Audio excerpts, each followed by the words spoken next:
안녕하세요. 통합사회 A 변준한 선생님입니다. 우리 벌써 11주차래요. 중간고사 끝났더니 시간이 아주 후루룩 갔죠. 저번 주에 비전 캠프는 잘 다들 진행했나요?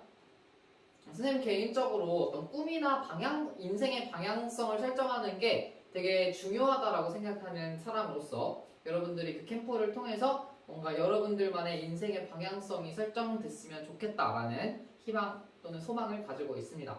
여러분들이 그 캠프를 바탕으로 앞으로 고3 생활 동안 좀 더 동기부여 받아서 열심히 공부도 하고 또 꿈을 찾아가는 그런 여정이 됐으면 좋겠어요. 우리는 오늘부터 새로운 단원, 통합사회 5단원, 시장경제와 금융이라는 경제 부분의 내용들을 배우도록 하겠습니다. 일단은 우리가 5월 달에 이렇게 원격 수업을 하는 주에는 선생님이 5단원 진도를 나갈 거고요. 그 다음에 등교 수업 주간에는 여러분들이 주당 한 번은 우리 그 보고서 쓰기로 했던 거 있었죠? 수행평가 10점짜리 그 보고서를 컴퓨터실에서 쓰는 어떤 활동을 진행하도록 하겠습니다. 그래서 그거는 선생님 여러분 등교했을 때 추후 공지를 해줄게요. 자, 그러면 우리 이제 진도 나가보도록 합시다. 첫 번째 중단원 제목은 자본주의의 전개과정과 합리적 선택이고요. 우리가 오늘 배울 내용은 첫 번째 파트인 자본주의의 전개과정입니다. 자, 그럼 우리가 이 내용을 배우기 전에 자본주의가 무엇일까? 이 자본주의라는 것 자체에 대해서 좀 알아볼 필요가 있을 것 같아요. 자, 여러분들은 자본주의라는 말을 들으면 어떤 문장 또는 어떤 설명들이 생각이 나나요? 한번 집에서 혼자 웅얼웅얼 해볼래요? 많은 친구들이 왠지 돈과 관련된 이야기를 할 것 같아요. 뭐 돈 아니면 뭐 시장 뭐 이런 이야기들 하고 있지 않을까 생각을 합니다. 자, 맞아요. 자본주의 하면 가장 크게 떠오르는 게 돈이나 시장 이런 것들이에요. 그럼 이런 것들이 이제 어떤 단어들과 연계돼서 자본주의를 설명할 수 있는지 우리 교과서를 통해서 알아보도록 하겠습니다. 선생님이 준 학습지에도 나와 있어요. 자본주의 의미, 우리 교과서는 이렇게 서술하고 있네요. 자, 어떤 걸 바탕으로 자유로운 경제활동을 할 수 있도록 보장하는 시장경제의 운용 원리라고 나와 있네요. 자, 먼저 빈칸 채워 넣겠습니다. 빈칸은요, 사유재산 제도입니다.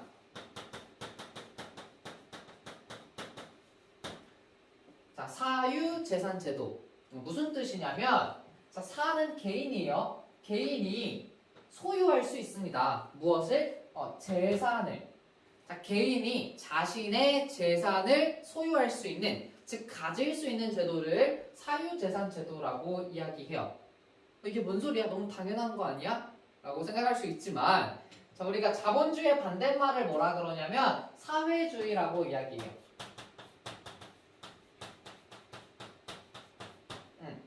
이 사회주의에서는요, 개인보다는 국가가 더 중요하기 때문에 개인의 재산 소유를 제한하거나 또는 금지시키는 경우들이 있습니다. 우리는 그렇지 않기 때문에 이게 너무 지금 당연하다고 받아들여지는 것 뿐이에요. 자, 그래서 이 사유재산 제도를 바탕으로 무엇을 할 수 있다? 자유로운 경제활동을 할 수 있다. 자유로운 경제활동이라는 건 사고 싶은 사람이 자유롭게 사고, 팔고 싶은 사람이 자유롭게 팔고, 만들고 싶은 사람이 자유롭게 만드는 그런 것들을 자유로운 경제활동이라고 이야기합니다. 자, 이런 경제활동을 할 수 있도록 만들어주는 시장경제의 운용 원리라고 나와 있어요. 즉, 자본주의라는 건 반드시 시장에서 이루어지는 경제를 바탕으로 한다는 겁니다.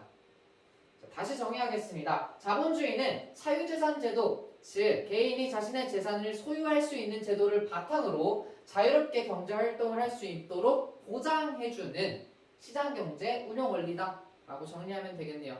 자, 이 자본주의의 특징은요, 우리 교과서가 3가지 정도로 정리해주고 있어요. 선생님이랑 차근차근 볼게요. 자, 첫 번째, 자, 개인이나 기업이 자기 이익을 추구하는 것을 허용합니다. 자, 이걸 무엇이라고 이야기하냐면 자기 이익 추구, 다른 말로 사적 이익 추구라고 이야기해요. 사적 이익 추구를 인정하게 됩니다. 자, 그러면 내가 내 이익을 추구하려면 그 과정에서 자연스럽게 다른 사람과 경쟁이 일어날 수밖에 없을 거예요. 다른 사람이 아닌 내 이익이 더 중요하니까. 그렇죠? 그래서 그렇게 이익 추구를 하기 위해서 경쟁이 자연스럽게 나타나게 되는데 이 자본주의는 경쟁을 하게 되면은 사회 전체의 부가 증가한다고 봅니다. 이게 무슨 소리냐면 경쟁을 하게 되면 너도 나도 열심히 일할 거라는 거예요. 너도 나도 뭔가 열심히 일하고 돈을 많이 벌기 위해 노력할 거라는 거죠. 그러면 그게 긍정적으로 어떤 작용을 하게 되면서 사회 전체에도 이득이 될 거다라고 이야기를 해요. 가만히 놀고 있는 것보다는 모두가 열심히 일하는 게 더 좋다라는 주장인 거죠. 첫 번째 특징이 됐나요? 자, 그럼 두 번째로 넘어가 볼게요. 자, 자본주의는 의미에서도 이야기했지만 경제활동의 자유를 보장해 줍니다. 자, 아까 이야기했던 것처럼 자유롭게 재화나 서비스를 거래할 수 있게 돼요. 자, 재화는 우리가 물질적인 유형의 어떤 상품이나 이런 상품 등을 의미하고 서비스는 보이지 않지만 우리가 구매하는 것들 있죠. 의료 서비스, 교육 서비스 등등. 자, 이런 것들을 자유롭게 거래하게 되면 어떤 결과가 나타나냐? 자본주의에서는 효율적인 자원 배분이 나타난다라고 이야기해요.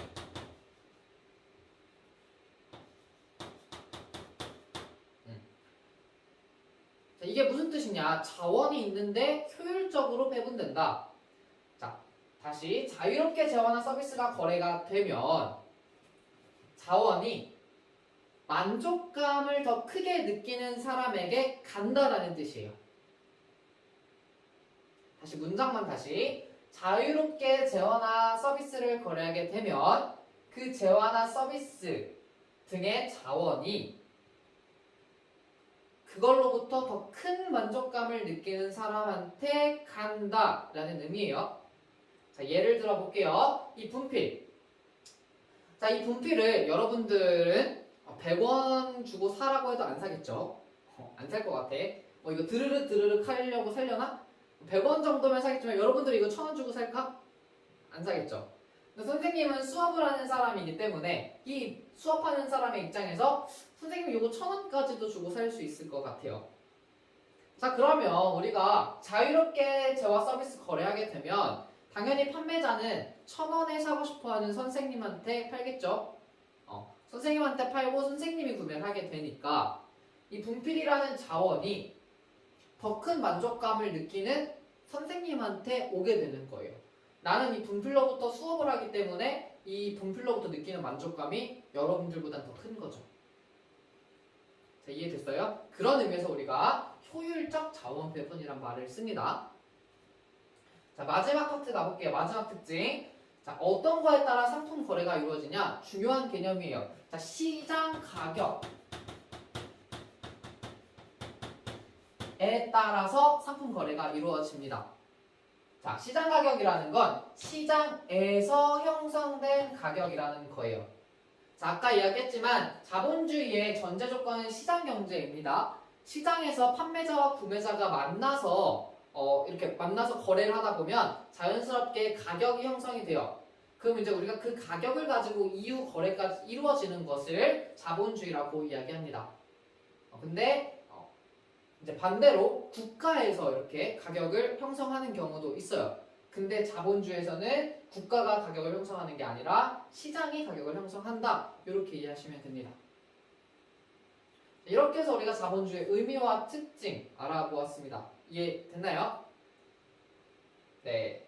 그러면 우리 다음으로는 이 자본주의라는 게 그러면 언제부터 좀 만들어져서 어떻게 전개되어 왔을까에 대해서 좀 알아보도록 할게요. 자, 선생님이 앞에 지금 칠판에 그 자본주의의 전개 과정, 역사적 전개 과정을 4단계로 나누어서 그려놓았어요. 18세기 중반 이전에 중상주의를 시작으로 해서 자유방임주의를 거쳐 수정자본주의, 신자유주의까지 이 자본주의의 모습이 조금씩 변화되어 옵니다. 그래서 우리는 첫 번째 이 중상주의부터 좀 공부를 해보도록 할게요. 18세기 중반 이전에 나타났던 중상주의는 14, 15세기쯤에 등장했다라고 보시면 돼요. 배경을 좀 설명을 해주자면 우리가 14세기, 15세기쯤을 대항해 시대라고 이야기합니다. 중학교 때 혹시 들어본 친구들도 있을 텐데 이제 콜럼버스 등의 사람들이 다른 대륙을 찾게 되고 다른 대륙과의 교역로를 만들어내게 됩니다. 그래서 다른 이제 한 대륙에만 머물지 않고 한 대륙과 또 다른 대륙이 서로 교류할 수 있는 장이 열리게 돼요. 자, 그렇게 되면서 자, 국가적으로 상업을 굉장히 중시하게 됩니다. 왜 그랬냐면 국가들끼리 교역을 한다는 건 결국 무역이 발생한다는 거거든. 무역에서는 물건이 오가야 되기 때문에 그 물건을 우리가 만드는 걸 상업이라고 이야기하죠. 만들어서 사고 파는 걸. 그래서 국가적으로도 이 상업을 중시하고 국내의 상업을 보호해야 한다라는 경제 사상이 나타나게 돼요. 우리가 그걸 중상주의라고 이야기합니다. 사실 중상주의의 구체적인 내용은 한 문장으로 서술하기 굉장히 어려워요. 굉장히 되게 다양한 나라에서 나타났던 다양한 정책들을 포괄해서 우리가 중상주의라고 이야기하는데 그 내용들을 보편적으로 좀 관통하는 특징을 좀 보게 된다면 일단 빈칸, 보호무역을 강조하게 됩니다.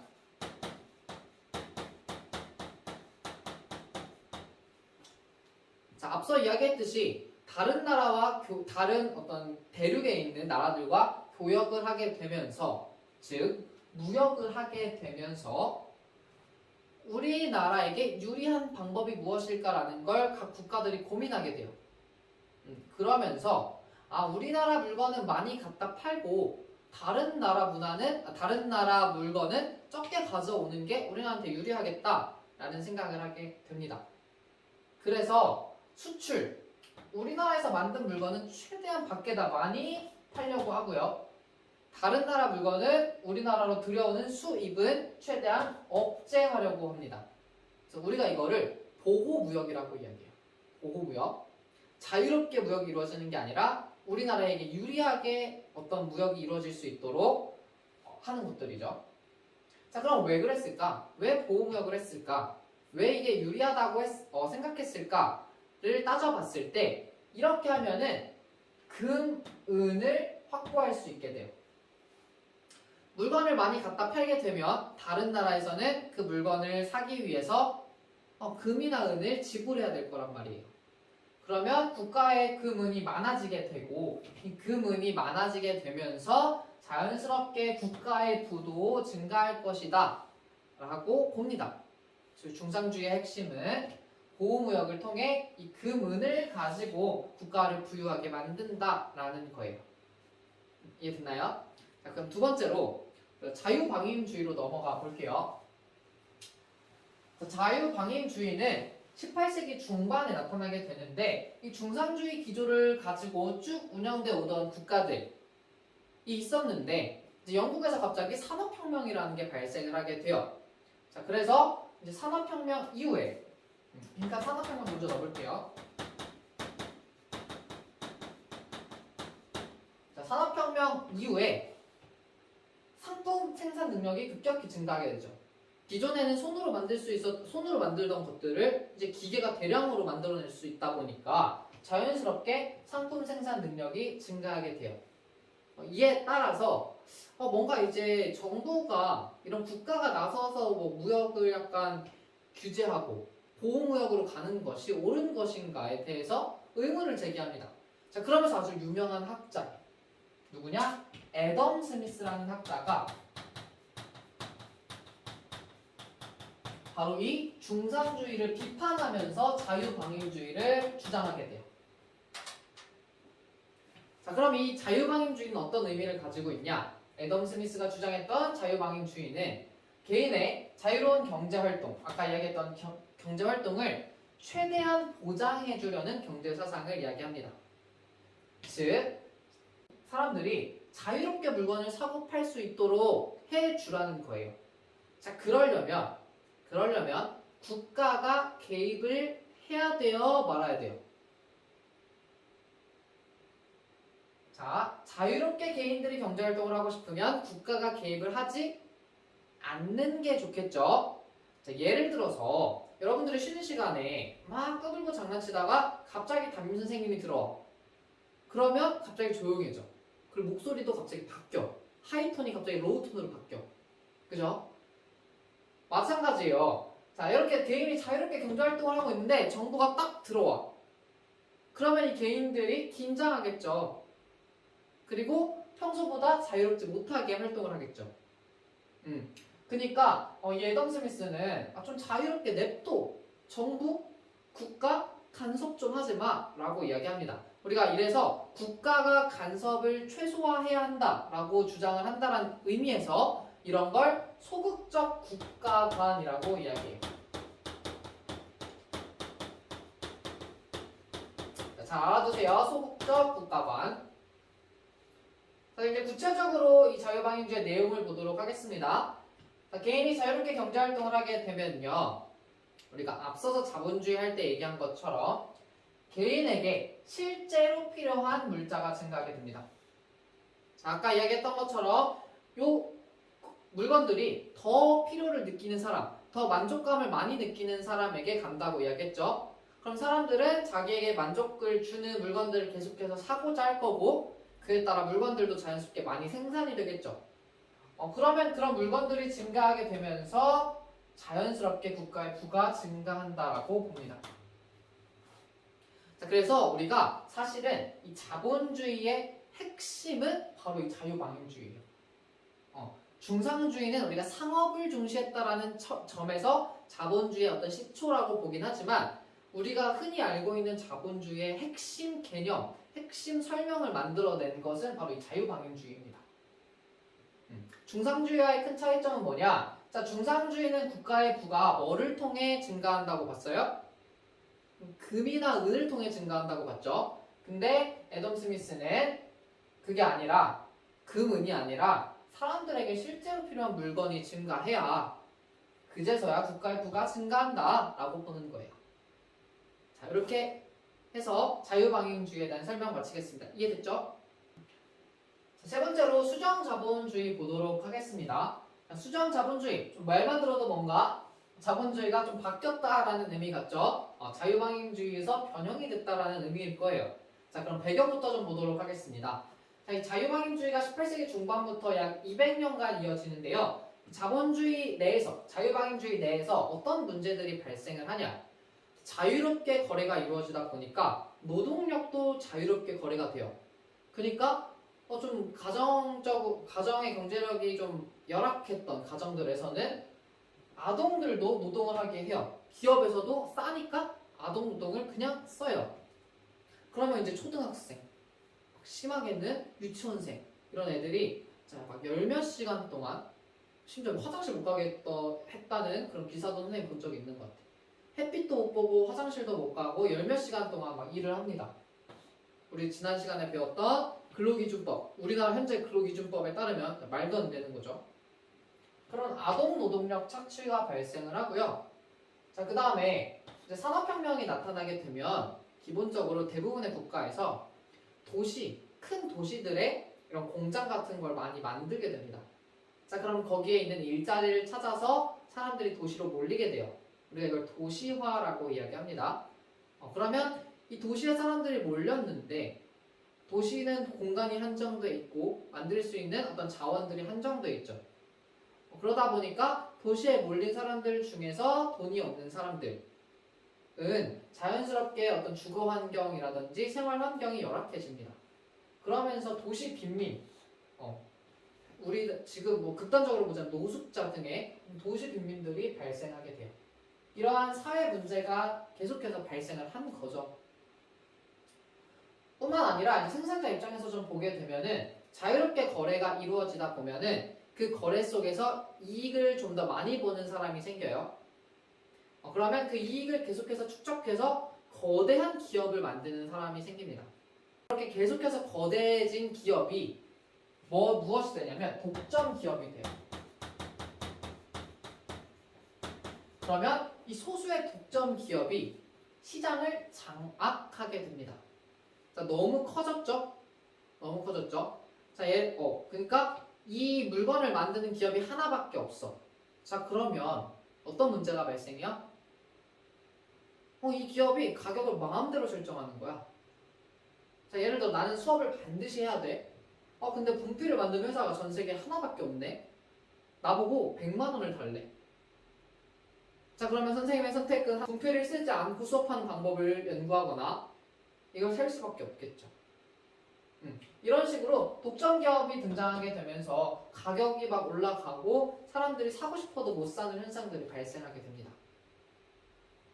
이런 문제가 계속해서 누적이 되면서 어떤 사건이 터지냐? 1929년 미국에서 그 유명한 대공황이 발생하게 됩니다.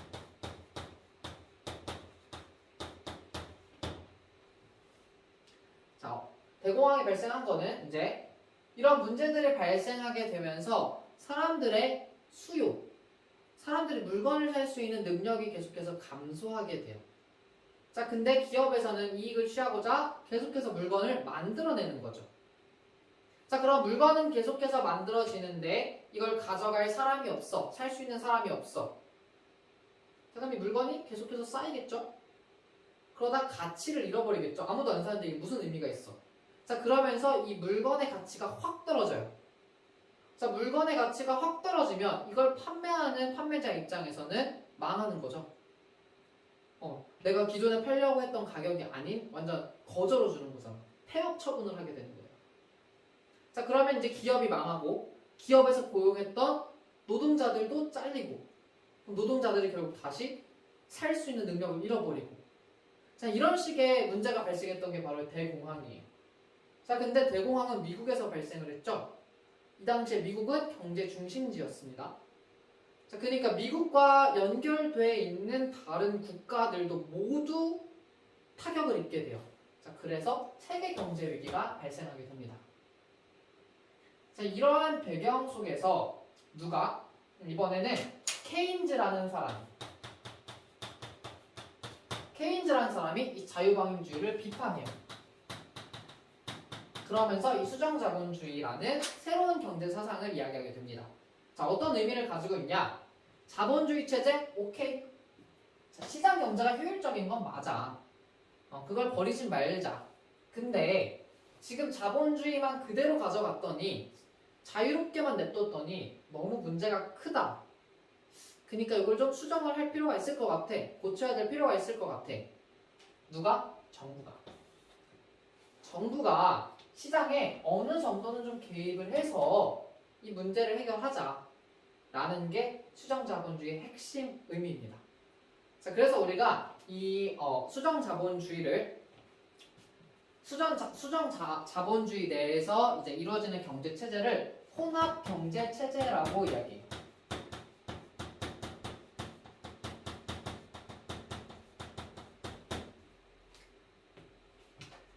자, 무슨 소리냐? 경제 체제를 우리가 크게 나누자면 시장 경제 체제로 시장 경제와 계획 경제로 나누게 돼요.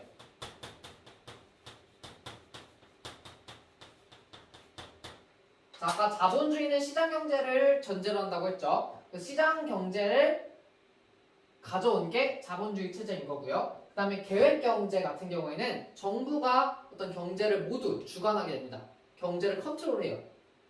그래서 정부가 시장에 개입한다라는 측면에서는 계획 경제의 모습이 어느 정도 들어가 있다. 그래서 두 개의 모습이 모두 보이기 때문에 우리가 혼합 경제 체제라고 이야기를 합니다. 자, 그러면 이 혼합 경제 체제, 수정 자본주의에서는 정부 국가의 역할이 어때요? 자유방임주의에 비해서 커질 수밖에 없죠.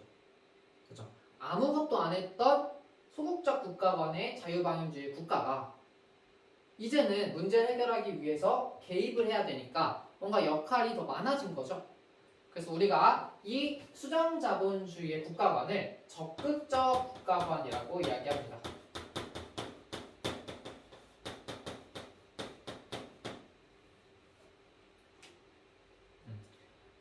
구체적인 좀 내용을 볼게요. 어떻게 문제를 해결하냐? 정부가 개입을 하게 되는데 어떻게 개입을 하냐? 정책을 통해서 개입한다는 거예요. 그래서 경기조절 정책, 물가가 너무 올라갔네? 그럼 물가를 좀 안정시키는 정책을 펼쳐야겠다. 실업률이 너무 높네. 실업률을 좀 낮추는 정책을 펼쳐야겠다. 자, 그 다음 복지 정책.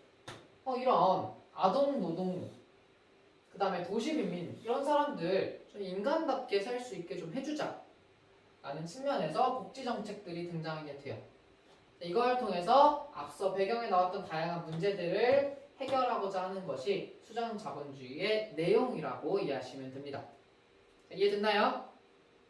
자, 이제 마지막으로 신자유주의 보도록 할게요. 신자유주의는 1970년대 이후에 등장한 경제 사상입니다. 자, 마찬가지로 뭔가 수장자본주의에서 어떤 문제가 있어서 새로 나타난 사상이 되겠죠. 자, 배경부터 볼게요. 우리가 이 수장자본주의가 1930년대 등장해서 한 40년, 3, 40년 지속이 되다가 1970년대에 석유 파동이라는 게 나타납니다. 이게 어떤 거냐면 대부분 국가가 석유라는 것을 중동 국가로부터 수입해서 쓰고 있어요. 지금도 그렇고 석유가 거기서 많이 나기 때문에. 근데 이 당시에 중동 국가들이 우리 이제 석유 비싸게 받을 거야 해서 가격을 확 올려요. 자, 가격을 확 올렸더니 어떤 현상이 나타나냐? 수입을 해서 쓰는 사람들 입장에서, 국가들 입장에서 석유를 바탕으로 생산할 수 있는 기업들이 많거든요. 기업을 운영하기 위해서 이 석유가 들어가야 되는 것들이 많아요. 근데 그 석유값이 비싸지니까 기업들은 파는 물건의 가격을 일단 높여요. 석유값을 충당하기 위해서. 그리고 또 비싸진 석유값을 충당하기 위해서 기존에 고용돼 있던 노동자들을 잘라요. 자, 그래서 물건을 비싸게 팔면서 물가 상승이 일어나게 되고요. 그 다음에 사람들을 자르니까 그 돈을 원래 벌었던 노동자들이 물건을 사줘야 되는데 물건을 사줄 노동자도 없어지게 돼요. 그러면서 경기 침체가 아까처럼 발생하게 됩니다. 이것이 둘 다 나타나는 걸 우리가 뭐라고 이야기하냐면 스태그플레이션이라고 이야기해요.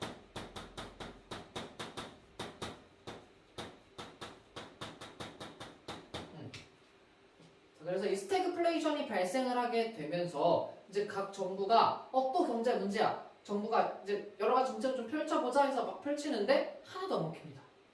이 문제가 더 이상 나아지지가 않아요. 그러면서 이제 정부가 시장을 조절하는 건 좀 더 이상 문제가 있다, 어렵다 라는 주장이 다시 등장하게 됩니다. 자, 그러면 정부가 개입하는 게 문제가 있다라고 주장을 했으니까 다시 시장 경제를 강조하게 되겠죠. 그래서 신자유주의는 자유방임주의 쪽으로 더 가까운 주장을 다시 펼치게 돼요. 그래서 정부의 지나친 시장 개입을 비판하고요. 그 다음에 시장의 자유로운 경제활동을 다시 강조합니다. 다만 수장자본주의가 자유방임주의의 시장 경제 체제를 부정하지 않았듯이, 긍정했듯이 신자유주의도 수장자본주의에서 얘기했던 정부 개입을 어느 정도 인정합니다. 다만 그 범위를 확 줄이자는 거예요. 자, 그래서 구체적인 내용을 보게 되면 세계화 자유무역 확대, 즉 다른 나라와 자연스럽게 자유롭게 무역할 수 있게 만들어라. 정부 규제 줄이거나 없애라. 자, 공기업, 국가가 운영하는 기업, 이제는 개인들이 운영할 수 있게 넘겨라. 그 다음에 복지 정책을 좀 줄여라. 복지 정책 너무 펼치니까 사람들이 이제 일을 안 하지 않냐, 그냥 돈만 받으려고 하지 않냐. 그러니까 생산성을 높이기 위해서 복지 정책을 좀 줄일 필요가 있다라고 이야기를 합니다. 이런 주장이 가지고 있는 한계는 자유주의, 방임주의의 한계와 사실 일맥상통해요. 잘 사는 사람은 계속 잘 살고 못 사는 사람들은 계속해서 못 사는 빈부격차가 심화되고요. 그 다음에 시장의 불안정성이 증가하게 됩니다. 언제 독점 기업이 나타날지 모르고 언제 또 가격이 확 뛸지 모르는 등의 문제가 나타나는 거죠. 그래서 우리가 이렇게 해서 지금 자본주의의 역사를 쭉 봤어요. 우리 대부분의 국가가 지금 현재 이제 이 신자유주의를 유지하면서 다양한 문제들이 나타나고 있어서 이걸 어떻게 이제 우리 바꿔 나가야 되냐라는 논의를 하고 있는 과정입니다, 현재. 그래서 우리도 자본주의 체제가 사실 경쟁성 측면, 효율적인 측면에서는 좋은 게 맞는데 이걸 어떻게 좀 수정 보완해 나가면 더 좋은 경제 서상이 될 수 있을까에 대해서 같이 고민해 볼 필요가 있을 것 같아요. 오늘 수업은 이렇게 마치도록 할게요. 다음 주에는 2페이지에 있는 경제에서 가장 되게 중요한 개념인 합리적 선택을 공부하도록 하겠습니다. 자, 오늘도 사실 시험 끝난 다음 첫 주인데 고생 많았고 우리 다음 시간에 영상으로 또 볼게요. 안녕.